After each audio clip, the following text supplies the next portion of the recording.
ಎಲ್ಲರಿಗೂ ನಮಸ್ಕಾರ. ಎನ್.ಕೆ ಕ್ಲಾಸಸ್ಗೆ ತಮಗೆಲ್ಲರಿಗೂ ಸ್ವಾಗತ. ನಾನು ನಿಮ್ಮ ಪ್ರೀತಿಯ ಎನ್.ಕೆ ಫ್ರಾಮ್ ಯು.ಕೆ.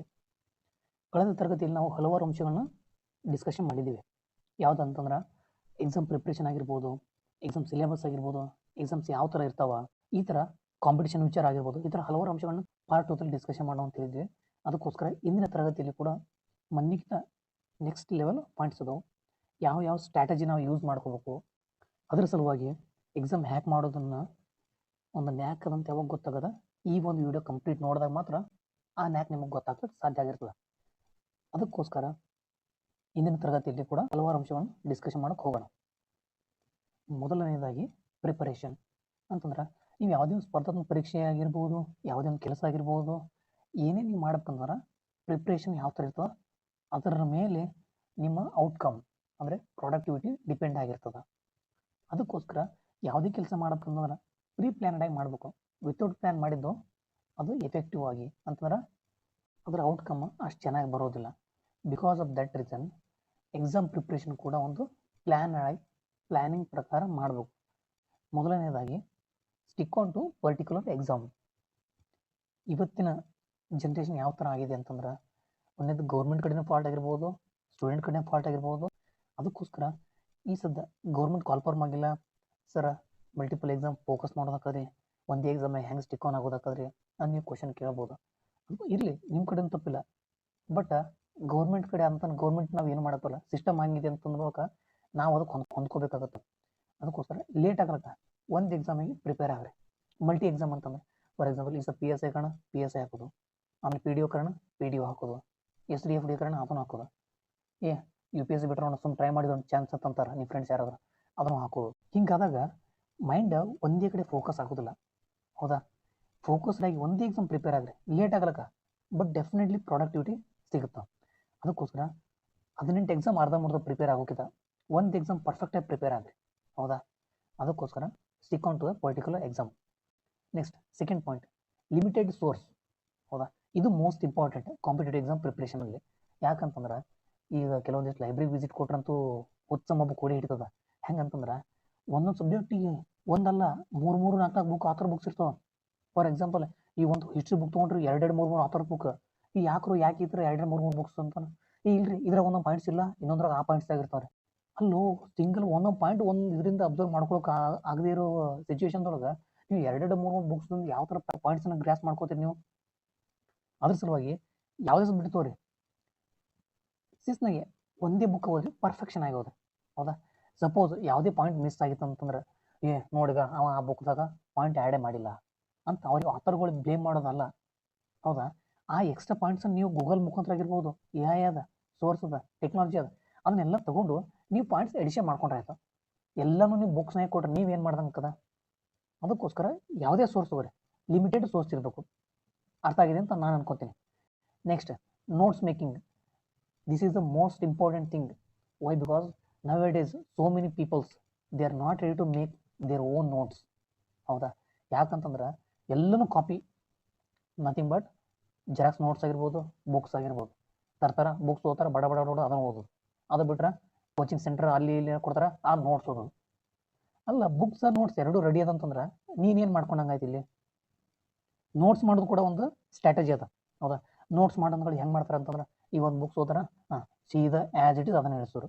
ಮೌರ್ಯ ಸಾಮ್ರಾಜ್ಯದ ಸ್ಥಾಪಕನು ಚಂದ್ರಗುಪ್ತ ಮೌರ್ಯ. ಈ ಥರ ನೀವು ಅಲ್ಲಿ ಆ ಬುಕ್ದನ್ನು ತೊಗೊಂಡು ಪಾಯಿಂಟನ್ನು ಹೊಳ್ಳಿ ಇಲ್ಲೇ ಇಟ್ಟರಂತ ತಿಳ್ಕೊ, ಅದು ನೋಟ್ಸ್ ಅನ್ನಲ್ಲದು ಸೆಕೆಂಡ್ ಕಾಪಿ ಅಂತಾರೆ. ಅದಕ್ಕೆ ಅರ್ಥ ಆಗಿರ್ಬೇಕು ಎಲ್ಲರಿಗೂ. ಅದಕ್ಕೋಸ್ಕರ ಈ ನೋಟ್ಸ್ ಮೇಕಿಂಗ್ ಅದಲ್ಲ, ಇದಕ್ಕೋಸ್ಕರನೇ ನೆಕ್ಸ್ಟ್ ಒಂದು ವಿಡಿಯೋ ಹಾಕ್ತೀನಿ. ಹೌದಾ? ನೋಟ್ಸ್ ಯಾವ ಥರ ಮಾಡ್ಕೋಬೇಕು. ನೋಟ್ಸ್ ಹೆಂಗಿರ್ಬೇಕಂತಂದ್ರೆ ಒರಿಜಿನಲ್ ಕಾಪಿದು 1/3 ಪೋರ್ಷನ್ ಇರಬೇಕು. ಫಾರ್ ಎಕ್ಸಾಂಪಲ್ 10 ಪೇಜ್ ಇತ್ತಂದ್ರೆ ಅದು 3 ಪೇಜ್ ಆಗಿರ್ಬೇಕು. ಹೌದಾ? ಅವಾಗ ಅದನ್ನು ನೋಟ್ಸ್ ಅಂದ್ರೆ. ಮತ್ತು ನೋಟ್ಸ್ ಯಾವ ರೀತಿ ಇರ್ಬೇಕಂತಂದ್ರೆ ಆ ನೋಟ್ಸ್ ನಿಮ್ಗೆ ಅರ್ಥ ಆಗಿರ್ಬೇಕು, ಬೇರೆದವ್ರಿಗೆ ಅರ್ಥ ಆಗಿರ್ಬಾರ್ದು. ಫಾರ್ ಎಕ್ಸಾಂಪಲ್ 60% ಅಷ್ಟೇ ಮಂದಿಗೆ ಅರ್ಥ ಆಗಿರ್ಬೇಕು, 40% ಅರ್ಥ ಆಗಿರಬಾರ್ದು. ಎಲ್ಲನೂ ನೀವು ನಿಮ್ಮ ನೋಟ್ಸ್ ಎಲ್ಲರಿಗೂ ಅರ್ಥ ಆಯ್ತು ತಿಳ್ಕೊ, ನಿಮಗೆ ಅವ್ರಿಗೇನೋ ಡಿಫ್ರೆನ್ಸ್ ಆಗೋದಿಲ್ಲ. ಹೌದಾ? ನಿಮ್ಮ ನೋಟ್ಸ್ ಅವ್ನು ಕಾಪಿ ಮಾಡ್ಬೋದು. ಕಾಪಿ ಮಾಡ್ತಾರೆ ಅನ್ನೋ ಒಂದೇ ಕಾರಣಕ್ಕಂತಲ್ಲ, ಯಾವತ್ತು ಯೂನಿಕ್ ಆಗಿರ್ರಿ. ನಿಮ್ಮದೇ ಆದಂಥ ಒಂದು ಸ್ಟ್ರಾಟಜಿ ಇರಬೇಕು. 4 ಜನ ನಿಮ್ಮ ನೋಟ್ಸ್ ಫಾಲೋ ಮಾಡಬೇಕು. ನೋಟ್ಸ್ ಎಷ್ಟು ಚೆನ್ನಾಗಿ ಮಾಡ್ತಾನೆ ಅಂತಂದ್ರೆ ಅವರು ಬೇರೆದವ್ರು ನಿಮ್ಮ ನೋಟ್ಸ್ಗಳು ಮಾಡ್ಬೋದು, ನಿಮ್ಮ ಸ್ಟ್ರಾಟಜಿಗಳು ಮಾಡೋಕ್ಕಾಗಲ್ಲ. ಅರ್ಥ ಆಯ್ತಾ? ಮುಂದಿನದಾಗಿ ರಿವಿಷನ್. ಇವತ್ತಿನ ಜನ್ರೇಷನಲ್ಲಿ ಹೆಂಗಾಗ್ಯದ ಅಂತಂದ್ರೆ ಓದ್ತೀವಿ ಸಿಕ್ಕಾಪಟ್ಟೆ ಎಲ್ಲ ಕ್ಲಾಸ್ ಕೇಳ್ತೀವಿ, ನೋಟ್ಸ್ ಓದ್ತೀವಿ, ಬುಕ್ಸ್ ಓದ್ತೀವಿ, ಡಿಸ್ಕಷನ್ ಮಾಡ್ತೀವಿ, ಬಟ್ ರಿವಿಷನ್ ಯಾರೂ ಮಾಡ್ತಾ ಇಲ್ಲ. ಇವೊಂದು so many people they don't know what is the revision ಅಂತ ಕೂಡ ಗೊತ್ತಿಲ್ಲ. ರಿವಿಷನ್ ಅಂತ ಏನು ಮಾಡೋದು ಗೊತ್ತಾನೋ, ನೀನು ಕ್ವಶನ್ ಮಾಡ್ಕೋಬೇಕು. ಹಾಂ, ಕಾನ್ಸೆಪ್ಟ್ ಅದು ಏನು, ಡಾಟಾ ಏನು ಕೊಟ್ಟಾರ, ಏನು ಕೇಳಿದಾರ, ನಾನು ಏನು ಮಾಡಬೇಕು, ಈ ಥರ ಹಲವಾರು ಕ್ವಶನ್ಸ್ಗಳನ್ನ ನಿಮಗೆ ನೀವೇ ಕ್ವಶನ್ ಮಾಡ್ಕೋಬೇಕು ಮೈಂಡಲ್ಲಿ. ಹೌದಾ? ಆ ಥರ ನೀವು ಯಾವಾಗ ರೆಡಿ ಹಾಕಿರಲ್ಲ, then only will get the complete clarity on that concept. ಅರ್ಥ ಆಯ್ತಾ? Next point, PYQ, previous year questions, ಹಿಂದಿನ ವರ್ಷದ ಕ್ವಶನ್ ಪೇಪರ್ಸ್. ಕೆಲವೊಬ್ರು ಅಂತಾರೆ PYQ ಮಾಡಿಬಿಟ್ರೆ ಎನಫ್ ಅಂತ. ಯಾಕೆ PYQ ಮಾಡಿದ್ರೆ ಎನಫ್ ಆಗಂಗಿತ್ತಂದ್ರೆ ಎಲ್ಲರೂ ಅದನ್ನೇ ಮಾಡ್ಕೊಂಡು ಕುಂತಿದ್ರು, ನೋಟ್ಸ್ ಬುಕ್ಸ್ ಅವು ಯಾರೂ ಓದ್ತಿರ್ತಿಲ್ಲ. ಹೌದಾ? PYQ important. ಫಾರ್ ಎಕ್ಸಾಂಪಲ್ ಯಾವ ಥರ ಅಂತಂದ್ರೆ, ಈಗ ಫಾರ್ ಎಕ್ಸಾಂಪಲ್ ಯಾವ ಥರ ಅಂತಂದ್ರೆ, ನೀವು ಶ್ರೀನಗರಿಂದ ಸಪ್ತಾಪುರಕ್ಕೆ ಹೊಂಟಿರಿ. ಹೌದಾ? ಶ್ರೀನಗರಿಂದ ಸಪ್ತಾಪುರ ಹೋಗ್ಬೇಕಂದ್ರೆ ಸ್ಟ್ರೇಟ್ ಮೇನ್ ರೋಡ್ ಅದ. ಇದು ಯಾವಾಗ ಸಿಗ್ತದೆ ನಿಮ್ಗೆ straight main road? Question paper analysis ಮಾಡಿದಾಗ. ಹೌದಾ? ಸಪೋಸ್ ನೀವು ಕ್ವಶನ್ ಪೇಪರ್ ಮಾಡ್ಲಿಕ್ಕೆ ಅಂದ್ರೆ ಯಾವ ಥರ ಹೋಗ್ಬೇಕಾಗುತ್ತಲ್ಲ, ಶ್ರೀನಗರದಿಂದ ಈ ಕಡೆ ಬರ್ಬೇಕಾದ್ರೆ ಇಲ್ಲಿ CB ನಗರದ ಬಂದು ಲೇಕ್ ಪಾರ್ಕ್ ಬಂದ ಆ ಕಡೆ ಸುತ್ತಾಯಿಸಿ ಸಪ್ತಾಪುರ ಬರ್ಬೇಕಾದ. ಅದಕ್ಕೋಸ್ಕರ ಅಂದ್ರೇನು, ಕಾಂಪಿಟೇಟಿವ್ ಫೀಲ್ಡ್ನಾಗ ಅದ್ರಿ ಅಂತಂದ್ರೆ ಕ್ವಶನ್ ಪೇಪರ್ಸ್ ಯಾವತ್ತು ನಿಮ್ಮ ಡೈರೆಕ್ಷನ್ ಮಾಡ್ತಾವೆ, ಈ ಥರ ಹೋಗು, ಈ ಥರ ದಾರಿ ಅದ. ಹೌದಾ? ಅಂದ್ರೆ ಈ ಥರ ಕ್ವಶನ್ಸ್ ಕೇಳಿದಾರ, ಈ ಥರ ಕಾನ್ಸೆಪ್ಟ್ ನೋಡ್ಕೊ, ನೀನು ಇಲ್ಲಿ ಕ್ವಶನ್ ಕೇಳ್ಬೋದು ಅಂತ ಹೇಳಿ ಅದು ನಮ್ಗೆ ಡೈರೆಕ್ಷನ್ ಮಾಡ್ತಾವೆ. ಅದಕ್ಕೋಸ್ಕರ ಹಿಂದಿನ ವರ್ಷದ ಪ್ರಶ್ನೆ ಪತ್ರಿಕೆಗಳು ನಮಗೆ most important. Next, current affairs. Current affairs ಅಂದ್ರೆ ಎಲ್ಲರಿಗೂ ಕುತಿ ಬರ್ತದೆ ನಾವು ಡೇಸ್.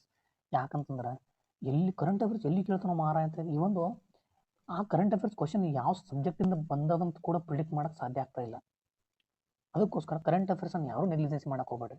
ಯಾವುದೆಲ್ಲ ಡೈಲಿ ನ್ಯೂಸ್ ಪೇಪರ್ ಆಗಿರ್ಬೋದು, ಮಂತ್ಲಿ ಮ್ಯಾಗ್ಝಿನ್ ಆಗಿರ್ಬೋದು, ಸಪೋಸ್ ಕ್ಲಾಸಸ್ ಆಗಿರ್ಬೋದು, ಯಾವುದೇ ಮಾಡಿರಿ ಪರ್ಫೆಕ್ಟಾಗಿ ಮಾಡಿರಿ. ಆ್ಯಂಡ್ ಒನ್ ಥಿಂಗ್, ಆ ಕರೆಂಟ್ ಅಫೇರ್ಸನ್ನು ಬರೀ ಆ ಪಾರ್ಟ್ ಓದಕ್ಕೆ ಬಿಡಕ್ಕೆ ಹೋಗ್ಬೇಡ್ರಿ. ಆ ಕಾನ್ಸೆಪ್ಟನ್ನು ಹಿಂದಿನ ಸ್ಟ್ಯಾಟಿಕ್ ಪಾರ್ಟ್ ಇರ್ತಲ್ಲ, ಆ ಸ್ಟ್ಯಾಟಿಕ್ GK ಜೊತೆ ಕಂಪ್ಯಾರಿಸನ್ ತೊಗೊಂಡು ಓದಿ. ಅವಾಗ ಒಂದು ಕಲ್ಲಲ್ಲಿ ಎರಡು ಹಕ್ಕಿ ಹೊಡ್ಯಕ್ಕೆ ಸಾಧ್ಯ ಆಗಿರ್ತದೆ. ಈಗ ನಿಮಗೆ ಕರೆಂಟ್ ಅಫೇರ್ಸ್ನು ಕವರ್ ಆಗಿರ್ತದೆ, ಸ್ಟ್ಯಾಟಿಕ್ ಪಾರ್ಟ್ ಕೂಡ ಕವರ್ ಆಗಿರ್ತದೆ. ಮತ್ತು ನೀವು ಕರೆಂಟ್ ಅಫೇರ್ಸ್ ನೀವು ಆ ಥರ ಓದಿದಾಗ ಅಷ್ಟೇ ಅರ್ಥ ಆಗುತ್ತೆ ನಿಮಗೆ, ಇರ್ಲಿಕ್ಕಂದ್ರೆ ಅರ್ಥ ಆಗೋದಿಲ್ಲ. ಹೌದಾ? ಫಾರ್ ಎಕ್ಸಾಂಪಲ್ ಯಾವುದಂತಂದ್ರೆ ISA, ಇಂಟರ್ನ್ಯಾಷನಲ್ ಸೋಲಾರ್ ಅಲಯನ್ಸಸ್. ಹೌದಾ? ಇಂಟರ್ನ್ಯಾಷನಲ್ ಸೋಲಾರ್ ಅಲಯನ್ಸಸ್ ಯಾವಾಗ ಸ್ಥಾಪನೆ ಆಯಿತು?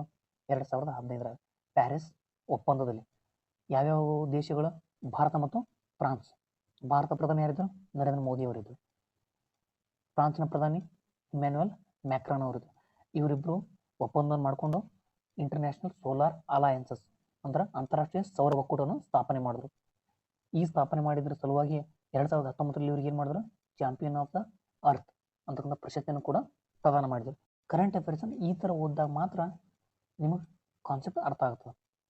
Next, trending question analysis. ನಾನು ಆವಾಗಲೇ ಹೇಳಿದ್ದೀನಿ, ಪ್ರೀವಿಯಸ್ ಇಯರ್ ಕ್ವಶನ್ ಪೇಪರ್ನ ಅನಲೈಸ್ ಮಾಡುವಾಗ ಟ್ರೆಂಡಿಂಗ್ ಕ್ವಶನ್ ಅನಲೈಸಿಸ್ ಅಂದ್ರೆ ಕ್ವಶನ್ ಯಾವ ಥರ ಟ್ರೆಂಡ್ ನಡೆದದು, ಕ್ವಶನ್ ಪೇಪರ್ಸ್ ಕ್ವಶನ್ ಯಾವ ಥರ ಕೇಳ್ತಾ ಇದ್ದಾರೆ, ಸ್ಟೇಟ್ಮೆಂಟ್ ವೈಸ್ ಕೇಳಕತ್ತಾರೋ, ಒನ್ ಲೈನಲ್ಲಿ ಕೇಳತ್ತಾರೋ, ಕರೆಂಟ್ ಅಫೇರ್ಸ್ ಕೇಳ್ತಾ ಇದ್ದಾರೋ, ಸೈನ್ಸಿಂದ ಕೇಳ್ತಾ ಇದ್ದಾರೋ, ಅಥವಾ ಕಂಪ್ಯೂಟರಿಂದ ಕೇಳ್ತಾ ಇದ್ದಾರೋ, any it may be question ಯಾವ ಥರ ಬೇಕಾದಂಗೆ ಕೇಳಕ್ಕೆ you should ready for war. ಅರ್ಥ ಆಯ್ತಾ?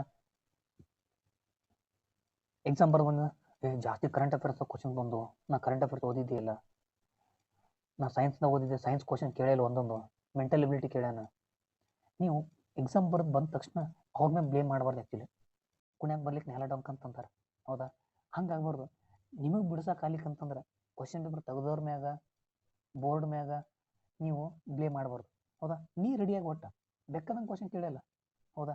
ಫಾರ್ ಎಕ್ಸಾಂಪಲ್ PSI ಎಕ್ಸಾಮ್ಸ್ ಕೂಡ ಹಲವಾರು ಮಂದಿ ಪ್ರಿಪೇರ್ ಆಗ್ಲಾಗತ್ತಿದೆ. ಹೌದಾ? ಅದರಲ್ಲಿ paper 1 is most important. SC ಆಗಿರ್ಬೋದು, ಪ್ರಿಸೈಸ್ ಆಗಿರ್ಬೋದು, ಟ್ರಾನ್ಸ್ಲೇಷನ್ ಆಗಿರ್ಬೋದು. ಈ ಥರ ಈ ಪೇಪರ್ ಅಂದರೆ ಎಲ್ಲರೂ ಅನ್ಸ್ತಾರೆ, ಈಗ ಅದು ಯಾರು ಮಾಡ್ತಾರೋ ಮಾರ, SC ಬರೀಬೇಕು, ಪ್ರಿಸೈಸ್ ಬರೀಬೇಕು, ಟ್ರಾನ್ಸ್ಲೇಷನ್ ಅಂದ್ರೆ ಕುತ್ತಿಗೆ ಬರ್ತಾರೆ ನಮ್ಗೆ ಅಂತಂತಾರೆ. ಹೌದಾ? ಅದಕ್ಕೋಸ್ಕರ ಅದೇನು ಅಷ್ಟು ದೊಡ್ಡ ಮಹಾ ಅಲ್ಲ.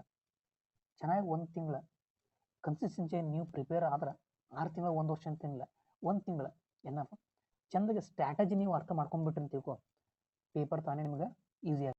ನೆಕ್ಸ್ಟ್, ಸವಾಲುಗಳು ಹೆಚ್ಚಾದಾಗ ಮಾತ್ರ ನಾವು ಹೆಚ್ಚು ವಿಚಾರ ಮಾಡಲು ಪ್ರಾರಂಭಿಸುತ್ತೇವೆ. ಅಂತಂದ್ರೆ ನಮಗೆ ಯಾವಾಗ ಪ್ರೆಷರ್ ಬಿಲ್ಡ್ ಆಗ್ತದೆ ಅವಾಗೇ ನಾವು ಜಾಸ್ತಿ ಓದೋದು. ಅಂತಂದ್ರೆ ನಮಗೆ ಯಾವಾಗ ರೆಸ್ಪಾನ್ಸಿಬಿಲಿಟಿ, ಜವಾಬ್ದಾರಿಗಳು ಹೆಚ್ಚಾಕವಲ್ಲ ಅವಾಗ ಮಾತ್ರ ನಾವು ಆ್ಯಕ್ಟಿವ್ ಹಾಕಿವಿ. ಹೌದಾ? ಲೈಕ್ ನಿಮಗೆ ಚಾಲೆಂಜಸ್ ಬಂದಾಗ ಅಷ್ಟೇ ನೀವು ಥಿಂಕ್ ಮಾಡೋಕೆ ಚಾಲು ಮಾಡ್ತೀರಿ.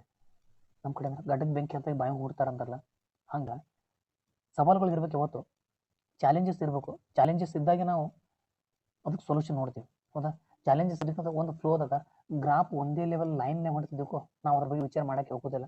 ಗ್ರಾಫ್ದೊಳಗೆ ಅಪ್ಸ್ ಆ್ಯಂಡ್ ಡೌನ್ಸ್ ಇದ್ದಾಗ ಮಾತ್ರ ನಾವು ವಿಚಾರ ಮಾಡೋಕ್ಕೆ ಸಾಧ್ಯ ಆಗಿರ್ತದೆ. ನೆಕ್ಸ್ಟ್, ಗಾಳಿ ಸುದ್ದಿಗಳನ್ನ ಬಿಡಬೇಕು. ಇದು ಅಂತೂ ದೊಡ್ಡ ಸಮಸ್ಯೆ ಆಗಿಬಿಟ್ಟದ ನವೆ ಡೇಸ್. ಯಾಕಂತಂದ್ರೆ ಫಾರ್ ಎಕ್ಸಾಂಪಲ್ ಒಂದು ಫ್ರೆಂಡ್ ಸರ್ಕಲ್ ಒಳಗೆ ಯಾವ ಥರ ಇರ್ತದಪ್ಪ ಅಂತಂದ್ರೆ, ಒಬ್ಬ ಚೆನ್ನಾಗಿ ಓದ್ತಿರ್ತಾನೆ, ಇನ್ನೊಂದಿಬ್ರು ಓದ್ತಿರ್ತಾರೆ ಅವರು, ಬಟ್ ಗಾಸಿಪ್ಸ್ ಜಾಸ್ತಿ. ಹೌದಾ? ಎಕ್ಸಾಮ್ ನಡೆಯಲ್ಲ ಬಿಡಲಿ, ಕೋರ್ಟ್ ಕೇಸ್ ಅದ, ರಿಸರ್ವೇಷನ್ ನಡೆದದ, ಮಾತೊಳ್ಳಿ ಸ್ಟ್ರೈಕ್ ನಡೆಸ್ಯಾರ, ಅದನ್ನೆಲ್ಲ ಎದಕ್ಕೆ ಬೇಕು ನಿಮಗೆ? ನಿಮ್ಮ ಪಾಡಿ ನಿಮ್ಮ ಪ್ರಿಪ್ರೇಷನ್ ಮಾಡು. ಹೌದಾ?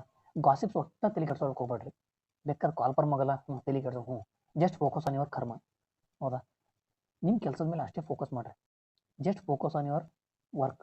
ಹೌದಾ? ನಿಮ್ಮ ಕೆಲಸದ ಮೇಲೆ ನೀವು ಫೋಕಸ್ ಮಾಡೋದಕ್ಕೆ one day definitely it will leads to success. To reach your destination think out of the circle. ಇತ್ತೀಚೆಗೆ ನಾನು ಭಾಳಷ್ಟು ಕಡೆ ನೋಡಿದ ನಂತರ ನನಗನ್ಸಿದ್ದು, ಏನಪ್ಪ ಒಂದು ಹಿಂಗೆ ಅದನ್ನು ಒಟ್ಟು ಯಾರು ಒಬ್ರು ಹೇಳಿದ್ರತಿಕೋ ಅವ್ರದ್ದೇ ನೋಡ್ಕೊತ ಹೋಗಾರನು, ತಮ್ದೇನು ಥಿಂಕ್ ಮಾಡಾರನು, ತಾವೇನು ವಿಚಾರ ಮಾಡಲ್ಲನು, ತಮ್ಮ ತಿಳಿಯರಿ ಕೊಟ್ಟನಲ್ಲ ದೇವರು. ಹಾಂ, ನಿಮ್ಮ ವಿಚಾರ ಶಕ್ತಿ ನೀವು ಯಾವಾಗ ಹೊರಗೆ ಹಾಕೋರು, ನಿಮ್ಮ ನಾಲೆಡ್ಜ್ ನಿಮ್ಮ ಸ್ಕಿಲ್ ಯಾವಾಗ ಹೊರಗೆ ತೆಗಿಯೋರು? ಹೌದಾ? ಈ ಫಾರ್ ಎಕ್ಸಾಂಪಲ್ ಈ ಒಂದು ಕೋಚಿಂಗ್ ಇನ್ಸ್ಟಿಟ್ಯೂಟ್ ಹೋದ್ರೆ ಕ್ಲಾಸ್ ಹೇಳಿದ್ರೆ ನೋಟ್ಸ್ ಹೇಳಿದ್ರೆ ಮುಗೀತು, ಅದಿಷ್ಟೇ. ಅದನ್ನು ಬಿಟ್ಟು ಹೊರಗೆ ಏನು ಅವ ಓದೋದೇ ಇಲ್ಲ, ನೋಟ್ಸ್ ಮಾಡ್ಕೊಳ್ಳೋದಿಲ್ಲ. ಇಲ್ಲ ಯಾಕೋ ನೋಟ್ಸ್ ಕೊಟ್ರೆ ನಮ್ಗೆ ಮುಗೀತು ಕೋಚಿಂಗ್ನಾಗ, ಆಯ್ತು ನೌಕರಿ ಆದಂಗೆ. ಅಲ್ಲರೂ ಈ ಒಂದು ನೋಟ್ಸ್ ಬಿಟ್ಟು ಆಥರ್ ಬುಕ್ಸ್ ಬಿಟ್ಟು ಇಂಟರ್ನೆಟ್ ಮುಖಾಂತರ ಸೋರ್ಸ್ ತೊಗೊಂಡಕ್ಕೆ ಇಷ್ಟೆಲ್ಲ ಪ್ರಿಪ್ರೇಷನ್ ಮಾಡಿದ್ರೂ ಕೂಡ ಜಾಬ್ ಆಗ್ತಾ ಇಲ್ಲ nowadays. Because the mode of the asking the question is completely different from the previous year questions. Even I am telling you so many times. ಹೌದಾ?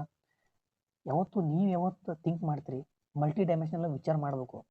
Notes ಯಾವ ಥರ ಮಾಡ್ಕೋಬೇಕು, ಸ್ಟ್ರಾಟಜಿ ಯಾವ ಥರ ಯೂಸ್ ಮಾಡ್ಕೋಬೇಕು, ನಾನು ಯಾವ ಥರ ಪ್ಯಾಟರ್ನ್ ಯೂಸ್ ಮಾಡಲಿ, ಕ್ವಶನ್ ಯಾವ ಥರ ಪ್ರಿಡಿಕ್ಟ್ ಮಾಡಲಿ. ಹೌದಾ? ಈ ಥರ ಹಲವಾರು ಅಂಶಗಳನ್ನ ನೀವು ಅಳವಡಿಸ್ಕೊಂಡಾಗ ಮಾತ್ರ ಡೆಸ್ಟಿನೇಷನ್ ರೀಚ್ ಆಗ್ಲಿಕ್ಕೆ ಸಾಧ್ಯ ಆಗಿರ್ತದೆ. ಹೌದಾ? ಬಿಟ್ಕಿಸಿ ಯಾರೇ ಒಬ್ರು ಹೇಳಿದ್ರ ಅದೇ ಒಂದೇ ಮಾರ್ಗದೊಳಗೆ ಕೇಳ್ರಿ. ಬಟ್ ಒಂದು ಮಾತು ಹೇಳಕ್ಕೆ ಇಷ್ಟಪಡ್ತೀನಿ, ಸುನೋ ಸಬ್ಕಿ ಕರೋ ಮನ್ಕಿ. ಎಲ್ಲರದ್ದು ಕೇಳ್ರಿ, ನಿಮ್ಗೆ ಅನ್ಸಿದ್ದು ನೀವು ಮಾಡಿರಿ. ಹೌದಾ? ಅಂತಂದ್ರೆ ಕರೆಕ್ಟ್ ನಿಮ್ಮ ಮೈಂಡ್ ನಿಮ್ಮ ಸ್ಟ್ರಾಟಜಿ ಯಾವಾಗ ಯೂಸ್ ಮಾಡ್ಕೊಳ್ಳೋರು ನೀವು? ಬರೀ ಮತ್ತೊಬ್ರು ಹೇಳಿದ ದಾರಿ ಒಳಗೆ ನೀವು ಹೋದ್ರೆ ಅದು ಎನಫ್ ಅಲ್ಲ ಅಂತ ನನಗನ್ನಿಸ್ತದೆ ಈ ಕಾಂಪಿಟೇಟಿವ್ ಫೀಲ್ಡಲ್ಲಿ. ಯಾಕಂತಂದ್ರೆ ಎಲ್ಲರೂ ಮಾಡೋದನ್ನು ನೀವು ಮಾಡಬೇಕು, ಅದ್ರ ಜೊತೆಗೆ ಅವ್ರಿಗಿಂತ ಒಂದೆರಡು ಅಂಶಗಳು ನಿನಗೆ ಹೆಚ್ಚಿಗೆ ಗೊತ್ತಿರಬೇಕು. ಅವಾಗ ಮಾತ್ರ ಕಾಂಪಿಟೇಟಿವ್ ಫೀಲ್ಡಲ್ಲಿ ನೀವು ಸಕ್ಸಸ್ ಆಗ್ಲಿಕ್ಕೆ ಸಾಧ್ಯ ಆಗಿರ್ತದೆ. ನೆಕ್ಸ್ಟ್, ಇಷ್ಟೆಲ್ಲ ಅಂಶಗಳನ್ನ ಗಮನಿಸಿದ ನಂತರ ನನಗನ್ಸಿದ್ದು ಒಂದೆರಡು ಪಾಯಿಂಟ್ಸ್ ಹೇಳಕ್ಕೆ ಇಷ್ಟಪಡ್ತೀನಿ. ಏನಂತಂದ್ರೆ, ಗೌತಮ್ ಬುದ್ಧ ಅವರು ಒಂದು ಮಾತು ಹೇಳ್ತಾರೆ, ಬುದ್ಧಂ ಶರಣಂ ಗಚ್ಚಾಮಿ, ಧಮ್ಮಂ ಶರಣಂ ಗಚ್ಚಾಮಿ, ಸಂಘಂ ಶರಣಂ ಗಚ್ಚಾಮಿ.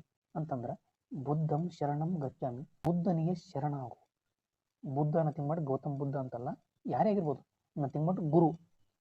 ನೀನು ಯಾವತ್ತು ಯಾವುದೇ ಒಂದು ಅಂಶಗಳನ್ನ ಕಲಿತಿ ಅಂತಂದ್ರೆ, ನಿನಗೆ ಯಾರೋ ಒಂದು ಪಾಯಿಂಟ್ಸ್ ಕಲಿಸಿದಾರೆ ಅಂತಂದ್ರೆ ಈಸ್ ಬಿಕಮ್ ಅ ಟೀಚರ್. ಹೌದಾ?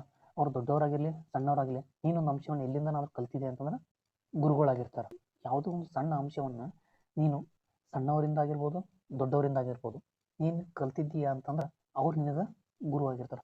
ಅದಕ್ಕೋಸ್ಕರ ನೀನು ಏನೇ ಕಲಿಬೇಕಂತಂದ್ರೆ ಫಸ್ಟ್ ಆಫ್ ಆಲ್ ನಿನಗೆ ಅದ್ರ ಬಗ್ಗೆ ಗೊತ್ತಿಲ್ಲ, ನೀ ಅವ್ರಿಗೆ ಶರಣಾಗು. ಅವಾಗ ಮಾತ್ರ ನಿನ್ನ ನಾಲೆಡ್ಜ್ ಗೇನ್ ಮಾಡ್ಕೊಳಕ್ಕೆ ಸಾಧ್ಯ ಆಗಿರ್ತದೆ. ನೆಕ್ಸ್ಟ್, ಧಮ್ಮಂ ಶರಣಂ ಗಚ್ಚಾಮಿ. ಧಮ್ಮ ನಥಿಂಗ್ ಮಾಡಿ ಧರ್ಮ. ಧರ್ಮ ಅಂತಂದ್ರೆ ಏನು ಬೇರೆದಲ್ಲಿ ಇಲ್ಲ. ಧರ್ಮ ಅಂತಂದ್ರೆ ನೀನು ಮಾಡೋ ಕಾಯಕ. ಸಂಘಂ ಶರಣಂ ಗಚ್ಚಾಮಿ ಅಂತಂದ್ರೆ ಸಂಘ ಈಸ್ ಮೋಸ್ಟ್ ಇಂಪಾರ್ಟೆಂಟ್. ಅಂತಂದ್ರೆ ನೀವು ಫ್ರೆಂಡ್ ಸರ್ಕಲ್ ಯಾವ ಥರ ಇರ್ತದ, ನೀನು ಯಾವ ಥರ ಫ್ರೆಂಡ್ ಸರ್ಕಲ್ ಕ್ರಿಯೇಟ್ ಮಾಡ್ಕೋತಿದ್ದಿ, ಅದರಲ್ಲಿರ್ತಕ್ಕಂಥವ್ರ ಫ್ರೆಂಡ್ಸ್ ಮೈಂಡ್ಸೆಟ್ ಯಾವ ಥರ ಅದ, ಅದು ಭಾಳ ಇಂಪಾರ್ಟೆಂಟ್ ಆಗ್ತದೆ. ಆ ಒಳ್ಳೆಯ ಫ್ರೆಂಡ್ಶಿಪ್, ಒಳ್ಳೆಯ ಫ್ರೆಂಡ್ ಸರ್ಕಲ್ ಇರ್ತದೆ, ನೀನು ಅದಕ್ಕೆ ಶರಣ ಆಗಿರ್ಬೇಕಾಗ್ತದೆ. ಇಷ್ಟು ಹೇಳ್ತಾ ಇಂದಿನ ತರಗತಿಯನ್ನು ಮುಗಿಸ್ತೀವಿ. ಈ ತರಗತಿಯಲ್ಲಿ ಯಾರಿಗಾದರೂ ಏನೇ ಡೌಟ್ಸ್ ಇದ್ದರೆ ಕಾಮೆಂಟ್ ಮುಖಾಂತರ ನಿಮ್ಮ ಅನಿಸಿಕೆಯನ್ನು ನಮ್ಮ ಗಮನಕ್ಕೆ ತರಬೇಕು. ಅದರ ಜೊತೆಗೆ ಇನ್ನಷ್ಟು ಹಲವಾರು ಅಂಶಗಳನ್ನ ನಾವು ನಿಮ್ಮ ಮುಂದೆ ತರ್ಲಕ್ಕ ಪ್ರಯತ್ನ ಮಾಡ್ತೀವಿ. ಇನ್ನೊಂದು ವಿಶೇಷ ಸೂಚನೆ ಏನಂತಂದ್ರೆ, ಈ ಸ್ಪರ್ಧಾತ್ಮಕ ಯುಗದಲ್ಲಿ ಹಲವಾರು ಜನರು ತಪ್ಪು ನಿರ್ಧಾರಗಳನ್ನು ತೆಗೆದುಕೊಳ್ಳುತ್ತಿದ್ದಾರೆ. ಯಾಕಂತಂದ್ರೆ ನಾವು ಹಲವಾರು ಘಟನೆ ನೋಡ್ತಾ ಇದ್ದೀವಿ. ಅದರ ಜೊತೆಗೆ ಈ ಸ್ಪರ್ಧಾತ್ಮಕ ಯುಗ ಅಂತಂದ್ರೆ ನಾನು ಮೊನ್ನೆ ಕೂಡ ಪೋಸ್ಟ್ ಮಾಡಿದ್ದೀನಿ ಯೂಟ್ಯೂಬಲ್ಲಿ. ಹೌದಾ? ಇಲ್ಲಿ ಈ ಕಾಂಪಿಟೇಟಿವ್ ಯುಗದಲ್ಲಿ ಇರಬೇಕಂತಂದ್ರೆ ಒಂದೇ ತಾಳ್ಮೆ ಇರಬೇಕು, ಧೈರ್ಯ ಇರಬೇಕು, ಹಾಗಾದರೆ ಅಷ್ಟೇ ಇರಬೇಕು. ಅದ್ರ ಜೊತೆಗೆ ಈ ಕಾಂಪಿಟೇಟಿವ್ ಫೀಲ್ಡ್ ಗೌರ್ಮೆಂಟ್ ಜಾಬ್ ಅನ್ನೋದೇ ಪರ್ಮನೆಂಟ್ ಅಲ್ಲ. ನಾನು ಅವತ್ತು ಹೇಳಿದೆ, ಗೌರ್ಮೆಂಟ್ ಜಾಬ್ ಅನ್ನೋದು ಇಟ್ಸ್ ಜಸ್ಟ್ ಸಕ್ಸಸ್, ಇದು ಸ್ಯಾಟಿಸ್ಫ್ಯಾಕ್ಷನ್ ಅಲ್ಲ. ಹೌದಾ? ಯಾವತ್ತು ಸ್ಯಾಟಿಸ್ಫ್ಯಾಕ್ಷನ್ಗೋಸ್ಕರ ನೀವು ಬದುಕ್ರಿ, ಸಕ್ಸಸ್ಗೋಸ್ಕರ ಯಾವತ್ತೂ ಬದುಕ್ಲಕ್ಕೆ ಹೋಗ್ಬೇಡ್ರಿ. ಹೌದಾ? ಒಂದ್ಸಲ ಜೀವ ಹೋಯ್ತಂದ್ರೆ ವಾಪಸ್ ಬರೋದಿಲ್ಲ. ಅದಕ್ಕೋಸ್ಕರ ದುಡುಕಿ ಯಾವುದೇ ಕಾರಣಕ್ಕೂ ತಪ್ಪು ನಿರ್ಧಾರಗಳನ್ನ ತಗೋಬೇಡಿ. ನೀವು ನಿಮ್ಮ ಸಲಿಂದ ಅಲ್ಲದೆ ಇದ್ದರೂ ನಿಮ್ಮ ಮನ್ಯಾಗ ಕುಂತಿರ್ತಾರೆ, ಹಡೆದ ತಂದೆ ತಾಯಿಗಳು ಕುಂತಿರ್ತಾರೆ, ನಿಮ್ಮ ಅಣ್ಣ ತಮ್ಮಂದಿರು ಕೂತಿರ್ತಾರೆ, ಅಜ್ಜ ಅಜ್ಜಿಯರು ಕೂತಿರ್ತಾರೆ. ಹೌದಾ? ಅವರುಗಳ ಮುಖವನ್ನು ನೋಡಿ ಆದರೂ ಸಹ ನೀವು ಅಂಥ ಕೆಟ್ಟ ನಿರ್ಧಾರಗಳನ್ನು ತೆಗೆದುಕೊಳ್ಳಬೇಡಿ ಅಂತ ಹೇಳ್ತಾ ಇಂದಿನ ತರಗತಿಯನ್ನು ಮುಗಿಸ್ತೇನೆ. Thank you so much.